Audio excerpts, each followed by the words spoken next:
Hi friends, இது எங்கேன்னு பார்த்தீங்கன்னா துறையூர் பக்கத்தில் வந்து பார்த்தீங்கன்னா வில்லியனூர்ன்ற வில்லேஜில் பண்ணி கொடுத்துருக்கோம்.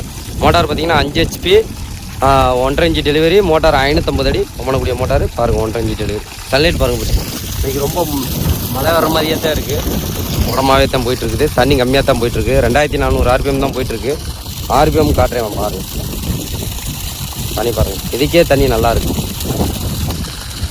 பேனல் பார்த்தீங்கன்னா எப்பவும் போல் தான் UTLலே 570 வாட்ஸ் பண்ணி கொடுத்துருக்கோம். 8 நம்பர் பண்ணி கொடுத்துருக்கோம். 5 HP தான் ரன் ஆகிட்டுருக்கு. ட்ரைவ் பார்த்தீங்கன்னா எப்பவும் போல் தான் நேரத்தில் தான் பண்ணி கொடுத்துருக்கோம். RPM பார்த்தீங்கன்னா நீ கொஞ்சம் சன்லைட் மூலமாக தான் இருக்குது. 2400 போகுது. கிடிஸ் பார்த்தீங்கன்னா 3 கிலோமீட்டர் தான் போயிட்டுருக்குது. பார்த்தீங்கன்னா போயிட்டுருக்கு. வோல்டேஜ் தான் போயிட்டுருக்கு. போயிட்டுருக்கு தண்ணி. பார்க்கலாம். கஸ்டமர் பார்க்கலாம்.